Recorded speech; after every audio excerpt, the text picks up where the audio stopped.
সম্মানিত উপস্থিতিবৃন্দ, আমার ভাইরা সবাই ভালো তো? আমরা রাজনীতি করি জনগণের জন্য, দেশের দেশের জন্য, ব্যক্তিগত কোনো স্বার্থ উদ্ধারের জন্য আমরা রাজনীতি করি না। যদি করতাম ব্যক্তিগত স্বার্থের জন্য তাহলে আওয়ামী লীগই করতাম। আওয়ামী লীগ একটি নিকৃষ্ট দল, আমরা এই ভোটচোর দলের বা দলের মতো হতে চাই না। আমরা চাই আমাদের দেখানো পথ, আমাদের প্রাণপ্রিয় নেতা শহীদ প্রেসিডেন্ট জিয়াউর রহমানের আদর্শকে লালন করে ধারণ করে আমরা আমাদের জীবন গড়তে চাই এবং শহীদ জিয়ার আদর্শকে মেনে আমাদের রাজনীতি করতে চাই। আমাদের চেয়ারম্যান রহমানের দিক নির্দেশনা মেনে আমরা রাজনীতি করতে চাই। রাজনীতিতে পদ পদবি বড় নয়, রাজনীতিতে বড় হলো আমাদের আদর্শ, আমাদের শহীদ প্রেসিডেন্ট জিয়াউর রহমানের আদর্শ, আমাদের চেয়ারম্যান তারেক রহমানের আদর্শ, তিনবারের প্রধানমন্ত্রী বেগম খালেদা জিয়ার আদর্শ। এই তিনজনের আদর্শকে লালন করে বুকে আমাদেরকে রাজনীতি করতে হবে দেশের জনগণের জন্য, দেশের মানুষের জন্য। দীর্ঘ 17 বছর আমরা আন্দোলন করেছি শুধু একটি কারণ, যে এই দেশকে স্বৈর শাসক থেকে মুক্ত করতে হবে, গণতন্ত্রকে পুনরুদ্ধার করতে হবে, সোনার ঘরের ভোটের মাধ্যমে সরকার নির্বাচিত করতে হবে।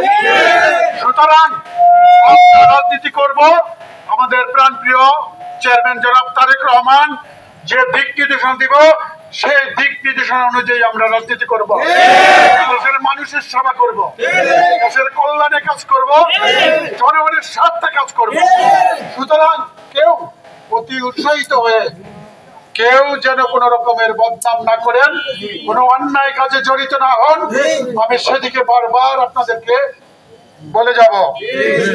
আপনাদের দায়িত্ব আমাদের নেতা শহীদ প্রেসিডেন্ট জিয়াউর রহমান, বেগম খালেদা জিয়া, আমাদের চেয়ারম্যান তারুণ্যের অহংকার তারেক রহমানের ইজ্জত সম্মানকে বাঁচিয়ে রাখা, যাতে সামনে জাতীয় নির্বাচন আমরা যেন বিপুল ভোটে বিপুল আসন নিয়ে এই বাংলাদেশ জাতীয়তাবাদী দল সরকার গঠন করতে পারে, সেই ব্যবস্থা আমরা যেন সবাই প্রস্তুতি নেই।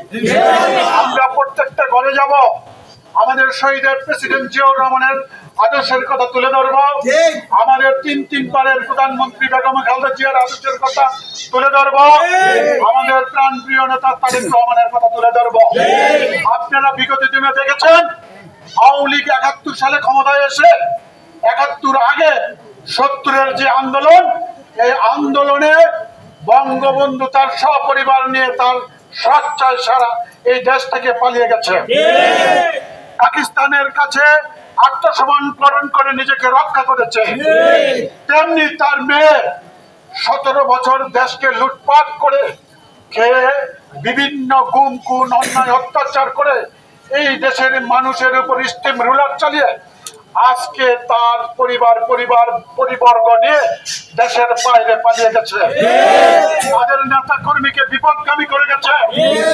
আর আমাদের তিনবারের প্রধানমন্ত্রী দীর্ঘ 9টি বছর জেল কেটেছে, তাদের জন্য কেটেছে, আমাদের দেশের মানুষের জন্য, এই দলের নেতা কর্মীর জন্য। তিনি কি পারতেন না আমাদেরকে ছেড়ে যে বিলাসবহুল জীবন যাপন করতে দেশের বাইরে? কিন্তু করেন নাই। তো আরেকটি আদর্শ আছে, এই জাতীয়তাবাদী দলের আদর্শ আছে, কোন নেতা কর্মীকে বিপদে ফেলে পালিয়ে যাওয়ার ইতিহাস এই বাংলাদেশ জাতীয়তাবাদী দলের নেই, আমাদের নেতাদেরও নেই। সুতরাং আমরা এমন কোনো কাজ করব না, সমাজে এমন কোনো অন্যায় করব না যাতে কোনো এক সময় আমাদের সরকার পরিবর্তন হলে যেন আওয়ামী লীগের মতো আমরা পালিয়ে না যাই। আমরা এই দেশের মানুষের কাজ করব, এই দেশের জনগণের কাজ করব, এই দেশের জন্য কাজ করব। আমরা একটি সুস্থ ধারা রাজনীতি এদেশে ফিরিয়ে আনবো, এদেশের জনগণের ভোটের মাধ্যমে গণতান্ত্রিক উপায়ে। আমরা আমাদের বাংলাদেশ জাতীয়তাবাদী যারা নেতৃবৃন্দ আছে কেন্দ্রে, তাদের সহায়তা করব কিভাবে বাংলাদেশ জাতীয়তাবাদী দলকে বিপুল আসন নিয়ে, 2/3 আসন নিয়ে যেন আমরা সংসদ করতে পারি, সেই পরিশ্রম এবং চেষ্টা করে যাব। আমরা কোনো অন্যায় করব না।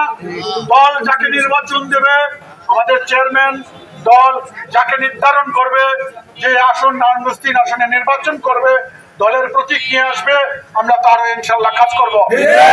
কোনো ব্যক্তির নয়, আমরা বাংলাদেশ জাতীয়তাবাদী দলের এবং আমাদের দলের চেয়ারম্যান তারেক রহমান যে দিক নির্দেশনা দেবে সেই অনুযায়ী আমরা কাজ করবো। সবাইকে আমার পক্ষ থেকে অভিনন্দন জানিয়ে আমি আমার বক্তব্য শেষ করছি। বক্তব্য শেষ করার আগে একটা কথাই বলছি, আমার পরিচয়, আমি কোনো রাজনৈতিক নেতা নই, আমার কোনো পদ পদবীর প্রয়োজন নেই। আমার দলকে আমি ভালোবাসি, বাংলাদেশ জাতীয়তাবাদী দলকে ভালোবাসি। আমি শ্রদ্ধা করি আমার প্রেসিডেন্ট শহীদ জিয়াউর রহমানকে, আমি সম্মান করি আমার দলের চেয়ারম্যান জনাব তারেক রহমানকে, আমি আমার শ্রদ্ধা করি আমার তিনবারের প্রধানমন্ত্রী বেগম খালেদা জিয়াকে। তাদের আদর্শ অনুযায়ী যদি রাজনীতি করি তাহলে কোনো দলের পদ পদবি লাগে না, দল করি দেশের জন্য, মানুষকে সেবা করার জন্য। সুতরাং আমার পদ পদবি দরকার নেই, পদ পদবির নাম বিক্রি করে আমি রাজনীতি করতে চাই না। আমার সাংবাদিক ভাই বন্ধুগণ এখানে আছেন, আপনারা জানেন বিগত 17 বছর আমি এই স্বৈর শাসক শেখ হাসিনার বিরুদ্ধে, যারা নারায়ণগঞ্জের গডফাদার ছিল তাদের বিরুদ্ধে বুক ফুলিয়ে আমি কথা বলেছি। অন্যের কাছে কখনো মাথা নত করি নাই, ভবিষ্যতেও করব না। আমার অর্থ সম্পদের কোনো প্রয়োজন নেই, আমার ক্ষমতার কোনো প্রয়োজন নেই। আমি আসছি আমার এলাকার মানুষের সেবা করার জন্য, দেশের কল্যাণের কাজ করার জন্য।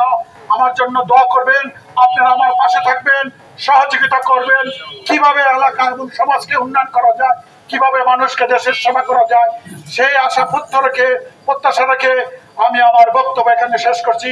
বাংলাদেশ জিন্দাবাদ, বাংলাদেশ জাতীয়তাবাদী দল জিন্দাবাদ, বেগম খালেদা জিয়া জিন্দাবাদ, শহীদ প্রেসিডেন্ট জিয়াউর রহমান ওমর হক, তারুণ্যের অহংকার তারেক রহমান জিন্দাবাদ, জিন্দাবাদ, জিন্দাবাদ।